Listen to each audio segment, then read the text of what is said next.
ये है ग्रीनलैंड और ये है इंडिया।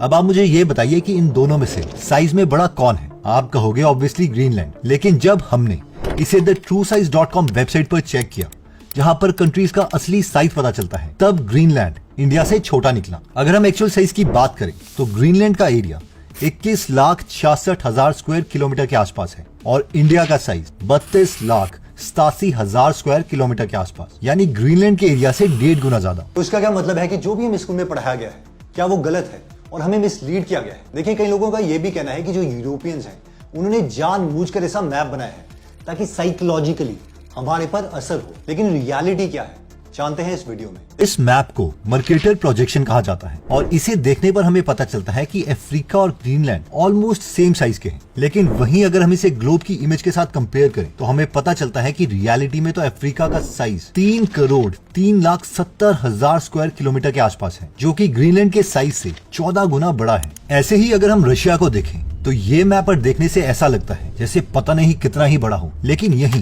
अगर हम इसे मूव करते हैं और अफ्रीका से कंपेयर करते हैं तो हमें पता चलता है कि असल में रशिया का साइज 1,71,00,000 स्क्वायर किलोमीटर है और ये साइज अफ्रीका से 1.8 टाइम्स कम है। और तो और जापान का साइज जो हमें बहुत ही छोटू सा लगता है, अगर हम इसे नॉर्वे से कंपेयर करें तो कुछ इस तरीके का कंपैरिजन निकल कर आता है। जापान का साइज 3,77,973 स्क्वायर किलोमीटर है, जो कि नॉर्वे से 1.2 टाइम्स ज्यादा है। इतना ही नहीं, अगर हम अफ्रीका की बात करें तो मैप पर देखने से हमें पता चलता है कि साउथ अमेरिका और अफ्रीका का साइज ऑलमोस्ट सेम है, लेकिन रियलिटी में साउथ अमेरिका का साइज 1,78,40,000 है, जो कि अफ्रीका से 1.7 टाइम्स कम है। ये हम इस इमेज में साफ देख सकते हैं। अफ्रीका कॉन्टिनेंट तो इतना बड़ा है कि इसमें यूएसए, चाइना जैसी बड़ी कंट्रीज और ग्रीनलैंड भी आराम से आ सकती है और फिर भी इसमें काफी जगह खाली रह जाएगी। अब आप ये जरा इमेज देखिए, जिन कंट्रीज को हम बड़ा मानते हैं रियलिटी में उनका ये साइज है। लेकिन अब सवाल ये आता है कि आखिर ऐसा हो क्यों रहा है। ये जानने से पहले हम मर्केटर प्रोजेक्शन के बारे में जानते हैं। देखिए, रियलिटी में हम मैप तब से बना रहे हैं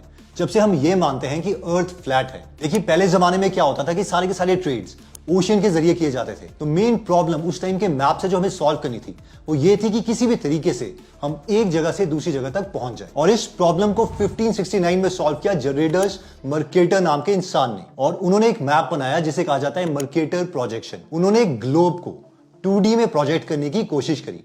अब इससे हुआ क्या कि जो लैटिट्यूड और लॉन्गिट्यूड है वो एग्जैक्टली 90 डिग्री पर इंटरसेक्ट करते थे, जिसका मतलब है कि इस मैप को यूज करके हम एक जगह से दूसरी जगह तक आसानी से जा सकते हैं।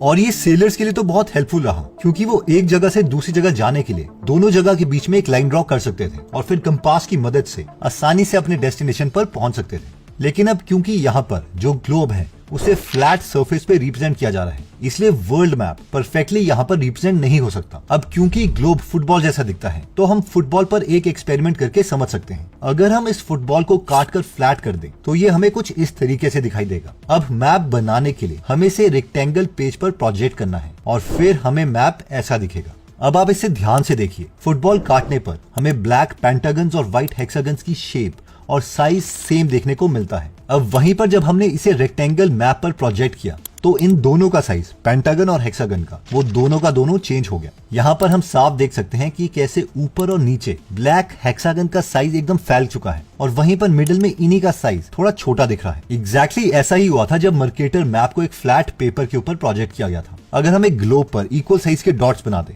और फिर उसे मर्केटर मैप पर प्रोजेक्ट करें तो हमें यहाँ डॉट्स का अनइक्वल डिस्ट्रीब्यूशन देखने को मिलेगा। हम देख सकते हैं कि कैसे मिडिल डॉट्स का साइज छोटा हो गया और ऊपर और नीचे के डॉट्स का साइज बड़ा हो गया। देखिए, इसका एक सिंपल प्रिंसिपल है। मान लीजिए कि हम एक हाथ में पेंसिल पकड़े और दूसरे हाथ में एक टॉर्च, और टॉर्च की लाइट हम पेंसिल पर फेंकते हैं तो हमें एक पर्टिकुलर शेप और साइज में पेंसिल की परछाई दिखाई देगी। और जैसे जैसे हम पेंसिल पर दूसरे एंगल से लाइट मारते हैं, अब हमें अलग शेप और साइज की पेंसिल की परछाई दिखाई देगी। यानी किसी भी ऑब्जेक्ट पर अलग अलग एंगल से लाइट फेंकने पर हमें अलग अलग परछाई दिखाई देती है। और इसलिए जिस एंगल से ग्लोब को प्रोजेक्ट किया गया था उसकी वजह से डिस्टेंस तो एक्यूरेट आ गया, लेकिन कंट्रीज के शेप और साइज बदल गए। अब क्योंकि रियलिटी में मर्केटर मैप का पर्पस मरीन नेविगेशन प्रोवाइड करना था, कंट्रीज ने साइज के बारे में सोचा ही नहीं। देखिए, हम यूक्रेन का एग्जांपल लेते हैं। जैसे ही हम यूक्रेन को नॉर्थ की तरफ ले जाते रहेंगे, इसका साइज इंक्रीज होता रहेगा, इवन शेप भी चेंज होती रहेगी। ये इसीलिए है क्योंकि मर्केटर मैप डिजाइन ही ऐसे किया गया है कि जैसे ही कोई कंट्री नॉर्थ पोल या साउथ पोल की तरफ होगी उसका साइज बड़ा दिखेगा, और उसकी शेप थोड़ी डिफरेंट। वहीं पर जो कंट्रीज इक्वेटर के पास है, उन कंट्रीज का साइज उनके एक्चुअल साइज से छोटा दिखता है, जैसे कि हमने इंडिया और अफ्रीका के केस में देखा। अब क्योंकि इंडिया इक्वेटर से 933 किलोमीटर दूर है, इसलिए वो छोटा दिखता है। वहीं अगर हम चाइना की बात करें तो चाइना इक्वेटर से 3891.83 किलोमीटर दूर है, और इसलिए ये भी रीजन है कि चाइना अपने एक्चुअल साइज से बड़ा दिखाई देता है। अब हम में से कई लोग सोच रहे होंगे कि फिर गूगल मैप्स का क्या? रियलिटी ये है कि गूगल मैप्स भी मर्केटर मैप्स ही यूज करता है। ऐसा इसलिए है क्योंकि मर्केटर मैप सिटीज के शेप और एंगल्स के जूम इन वर्जन को एक्यूरेट दिखाते हैं। अगर गूगल मैप्स ने हमें 90 डिग्री पर एक लेफ्ट टर्न रेकमेंड किया है, तो रियलिटी में भी वहां पर 90 डिग्री पर रोड एग्जिस्ट करता होगा, जिस पर हम टर्न लेके अपने डेस्टिनेशन तक पहुंच सकते हैं। अब पूरी दुनिया में कितने टोटल टाइप के मैप एग्जिस्ट करते हैं ये बताना मुश्किल है, क्योंकि पुराने मैप्स अपडेट होते रहते हैं और नए मैप्स बनते रहते हैं, और इसलिए लोग पर्टिकुलर पर्पस के लिए अलग अलग मैप्स यूज करते हैं। जैसे कि अगर हमें वर्ल्ड मैप पर सिर्फ कंट्रीज के साइज पर फोकस करना है, तो हम गॉल पीटर्स प्रोजेक्शन यूज कर सकते हैं।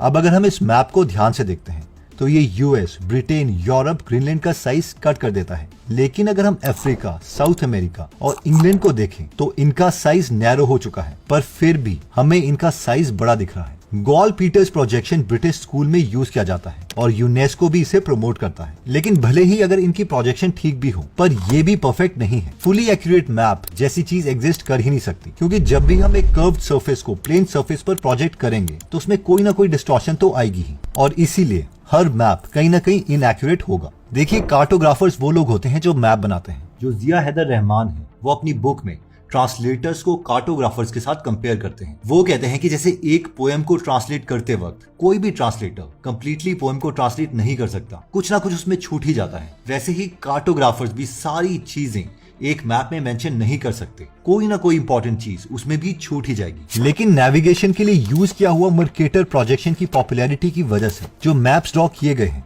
उससे हम लोगों के अंदर एक इंफीरियर कॉम्प्लेक्स आ जाता है। गॉल पीटर्स प्रोजेक्शन के cartographer doctor Arno Peters Mercator projection को क्रिटिसाइज करते हुए कहते हैं कि ये मैप वर्ल्ड की रियल पिक्चर को डिस्टॉर्ट करते हैं, कॉलोनियल मास्टर्स को एडवांटेज देता है, और इस मैप की वजह से व्हाइट मैन को ओवर वैल्यू दी जाती है। एग्जाम्पल के तौर पर अगर हम इंडिया को ही ले लें तो हमें पता चलता है कि नंबर्स में तो इंडिया का साइज ग्रीनलैंड से भी ज्यादा है, लेकिन हमें ये नंबर्स कितने याद रहते हैं? असल में तो कोई भी मैप जो हम बचपन से देखते आए हैं, उसकी इमेज हमारे मन में हमेशा के लिए छप जाती है। जब बचपन से हमने देखा हुआ है कि ग्रीनलैंड, यूएसए, कनाडा, रशिया ये सब साइज में बड़े हैं, तो हमें तो उस टाइम ये लगा था कि ये इंडिया से बहुत पावरफुल होंगे। इस साइकोलॉजिकल परसेप्शन की वजह से इंडिया और अफ्रीका स्मॉल और अनइम्पोर्टेंट फील करते हैं। अगर आप कुछ ऐसा बनाते हैं जो कि साइज में छोटा लगे, तो वो पूरी दुनिया को वर्थलेस दिखता है। रशिया यूक्रेन की वॉर शुरू होने से पहले ही हम सब जान चुके थे कि रशिया तो आराम से यूक्रेन को हरा देगा, लेकिन रियलिटी में ऐसा हुआ नहीं। यूक्रेन आज तक रशिया का डटकर सामना कर रहा है। लेकिन ये वॉर शुरू होने से पहले जस्ट इमेजिन कीजिए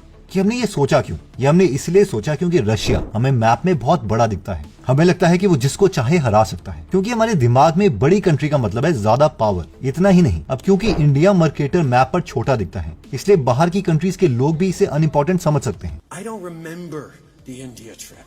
और अनकॉन्शियसली उन्हें यह भी लग सकता है कि अगर यूएसए ने इंडिया पर हमला कर दिया तो वो हमें हरा सकते हैं, जिसकी वजह से हमारी मिलिट्री और ओवरऑल पॉलिटिकल और इकोनॉमिक पावर भी अंडर एस्टिमेट होते हैं। अब आप खुद सोचिए, हमें से कितने लोग इस छोटी सी कंट्री वेटिकन सिटी के बारे में जानते हैं? मुश्किल से 20 या 30% लोग, लेकिन बाकी के 70% लोग तो यूएसए और कनाडा और रशिया जैसी बड़ी कंट्रीज के बारे में जानना चाहते हैं। और ये इन्फ्लुएंस हम पर बचपन से मर्केटर मैप ने किया है। वैसे तो वर्ल्ड मैप को डिस्प्ले करने के दूसरे तरीके भी हैं, जैसे कि अगर वर्ल्ड मैप को पॉपुलेशन के बेसिस पर डिस्प्ले किया जाए तो वो मैप इस तरीके से दिखेगा। इस मैप को कार्टोग्राम्स कहा जाता है। हम देख सकते हैं कि यहाँ पर इंडिया और चाइना सबसे बड़े दिखाई दे रहे हैं, और वहीं इंडोनेशिया पूरे यूरोप से बड़ा दिख रहा है। अब क्योंकि ये मैप पॉपुलेशन के पर्सपेक्टिव से बनाया गया है, इसीलिए हमें इंडिया और चाइना यहाँ पर बड़े दिखाई दिए। और अगर स्कूल में हमें ये बता दिया जाता कि जो मैप हम पढ़ रहे हैं वो मर्केटर मैप है, जिसका पर्पस था डायरेक्शन, ना कि कंट्रीज का एक्चुअल साइज, तो हम कभी कंफ्यूज नहीं होते और साइकोलॉजिकली हम दूसरी कंट्रीज को बड़ा ना मानते, एक्चुअल डेटा पाने की कोशिश करते। क्योंकि कहीं ना कहीं जब भी हम कंट्री का साइज देखते हैं तो वो हमें साइकोलॉजिकली इंपैक्ट करता ही है। इसलिए जब भी हम किसी कंट्री को बड़ा या छोटा माने, पहले हम thetruesize.com वेबसाइट पर जा सकते हैं और वहां पे देख सकते हैं कि एग्जैक्टली कंट्रीज का जो एरिया है वो कितना है और वो विजुअली कैसे दिख रही है। ऐसे ही मर्केटर मैप को सिर्फ नेविगेशन के लिए बनाया गया था। ना कि कंट्रीज के एक्चुअल साइज को बताने के लिए। एनीवेज दोस्तों, अगर आप हमेशा अप टू डेट रहना चाहते हैं तो हमेशा बेस्ट लोगों की बुक्स पढ़ते रहें। फॉर एग्जाम्पल, आप रॉबर्ट कियोसाकी की सारी बुक्स पढ़ सकते हैं, rich dad poor dad, cash flow quadrant etcetera, या फिर नोबल लॉरिएट डैनियल कैनमैन की बुक पढ़ सकते हैं, थिंकिंग फास्ट एंड स्लो। तो अगर आप हिंदी में फ्री में 200 से ज्यादा बुक समरीज पढ़ना या सुनना चाहते हैं तो आप गीगल एप्लीकेशन डाउनलोड कर सकते हैं। अगर आप इस एप्लीकेशन में इंटरेस्टेड हैं तो इसका लिंक मैं डिस्क्रिप्शन और फर्स्ट कमेंट में दे दूंगा। जय हिंद। अगर आप हमारी वीडियोस मिस नहीं करना चाहते तो हमारा पेज लाइक करने के बाद 3 डॉट्स के बटन को प्रेस करके फॉलो के बटन को सिलेक्ट कीजिए और फाइनली सी फर्स्ट के ऑप्शन को सिलेक्ट कर लीजिए। इससे आपको हमारी हर पोस्ट मिलती रहेगी। जय हिंद।